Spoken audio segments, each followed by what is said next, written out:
Hello and welcome to a new episode on What Does This Data Say? I am Ajay Prakash. I continue my analysis of the crash of Air India Flight 171, which happened on June 12, 2025. Now, I continue analyzing the data from Flight Radar 24 in this episode also. However, this episode, that is episode number 223, may be treated as a rejoinder to my last episode, which was this one, episode 222, where I had mentioned that the data reveals actually what happened and the pilots did not get enough time to react to the problem. I had taken data from Flight Radar 24 and then showed you all that analysis. Quite a few of the viewers had an objection saying that Flight Radar 24 data, which I had shown for the June 12th Air India 171 flight, which had crashed, was incorrect, and that Flight Radar 24 had later corrected the data and had shown that the flight had used the entire runway at Ahmedabad airport, which is 3.5 kilometers wrong. Now, there was similar objections from many people, and to the extent that someone mentioned that he had wasted 16 minutes looking at my video. And then there was also an issue of why there was a dust cloud at the end of the runway, and why did the flight AI 171 on that day, if it used the entire length of the runway, which is 3.5 kilometers, why did it take off right at the end of that runway?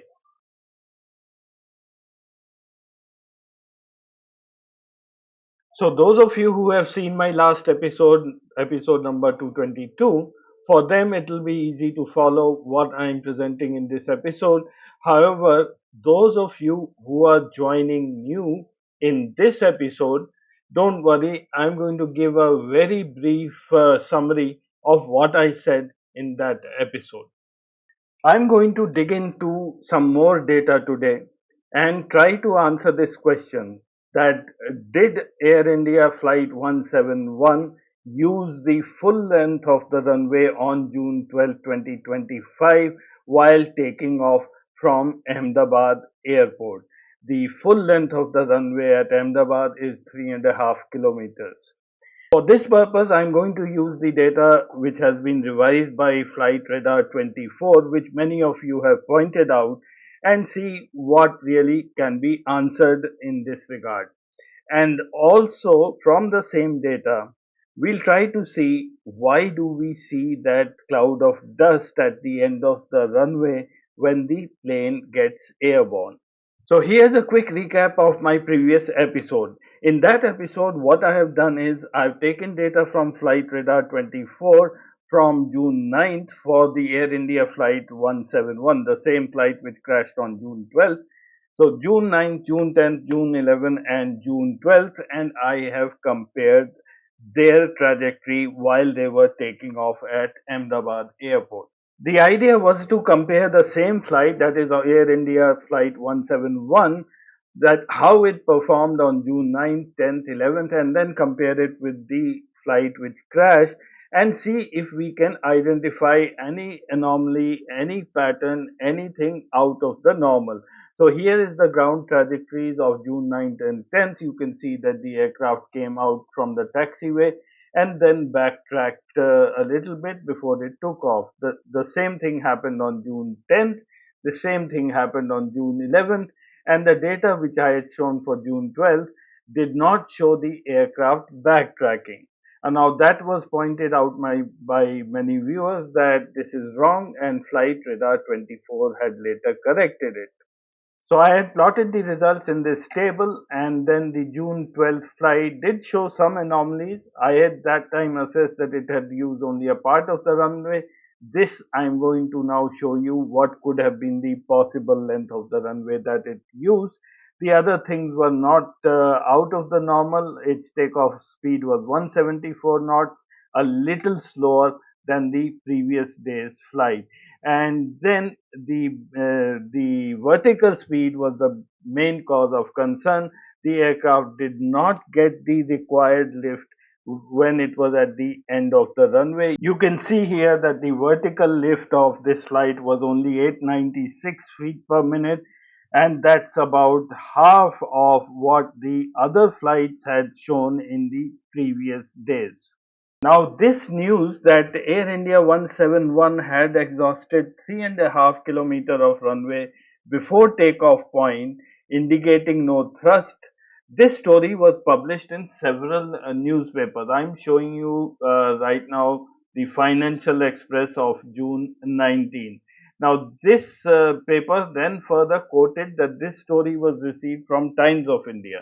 And Times of India goes on to say that this information was given to them by top officials of Ahmedabad airport. Top officials said the jet nearly exhausted 3.5 kilometers of runway at Sardar Vallabhbhai Patel International Airport, longer than the usual 2.5 to 3 kilometers needed for a wide bodied jet.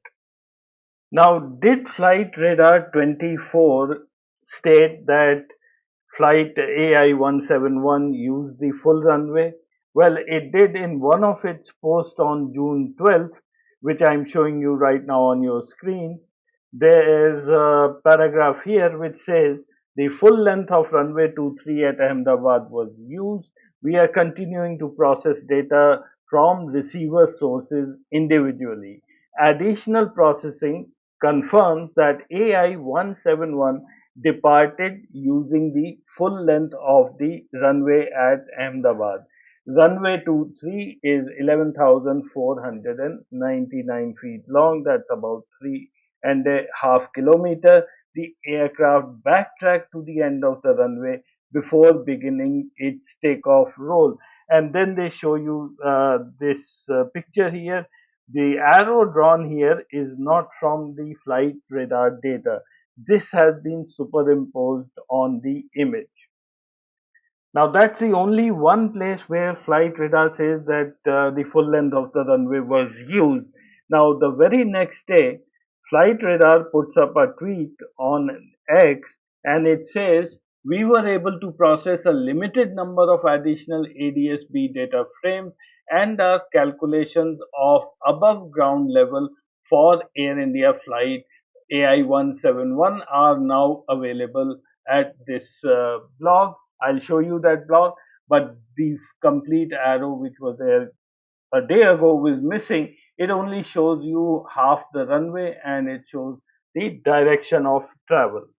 The reference of the blog which has been given in the tweet, that's what I'm showing you right now here. Now there's this graph here which shows the additional ADS-B points which have been determined. I'll show you the entire track later on Google Maps. So there's lot many points you see at the tarmac and while the aircraft is taxiing, and then it's holding short of the runway because there was an incoming flight, I think from Chandigarh. It waited for that to land and then it proceeded. Now the reason why I'm pointing this out is in the additional data which flight radar has given out, there is not a single data which shows that the flight had backtracked or gone up to the end of the runway. The end of the runway point is here. There is no point in this part of the runway, and there are many more points at the end of the runway when the aircraft was just about to take off. And then in the same blog, they have given a link from where we can download the revised data of Flight Radar 24, and that's where I have got the data from. Now, what I'm going to further show you is that the data from Flight Radar 24, the revised data, does not show that the aircraft went up to the end of the runway. It doesn't show it used 3.5 kilometers of runway. But yes, there is some missing data from which we can deduce or try to analyze that the aircraft did backtrack a little bit. So that's what I'm going to show you, and then further I'm going to show you the additional points, data points which were received at the end of the runway, which would also give you some clues about AI 171 at the time of liftoff. Now here is the plot of AI 171, the data from flight radar, where they have updated their data with more ADSB points. And now you can see the additional data points, how the aircraft was pushed back, then it taxied all the way here, and then it was stationary for quite a while. You'll find a huge number of points at this point when the aircraft was stationary and it was waiting for an Indigo flight to land. And then the aircraft pushed forward, it came on the runway, and that's where flight radar does not provide any data point in this stretch of the runway. So from that data you can't make out whether it went back or not, but then there are additional data points at the takeoff point. This point, the first point here is when the aircraft reached a height of 500 feet. And then there are 5, 6 more points. We'll analyze this later. One more thing I want to show you before I come to my final conclusion. Now, this is the flight of June 9th AI 171. It was a normal flight. You can see the ADSB data points all over here as the aircraft was pushed back. Then it did the same taxi. It took the same taxiing route as the June 12th flight, came over here, and then it backtracked. You can see these points, the aircraft going up to this point, and probably from there it turned and then did a takeoff. Now, I'm going to use June 9th flight for comparison using these 2 points, the point where it enters the runway and the first point when the aircraft is airborne. And I'm going to use these timestamps and show you something quite interesting. Now, this table, what I'm showing you here, is should put to rest the question of how much runway was used by AI 171 on June 12th. Did it use the full runway or did it not? Now, I am comparing the some timestamps of the flights of June 9th and June 12th. I've taken the time the aircraft enters the runway, then to the time it takes to get airborne. Now on June 9th, this was roughly 4 minutes. And as we see from the data, it used about 2.4 kilometers of the runway. That is, 2.4 kilometers was available to the aircraft when it started its takeoff run.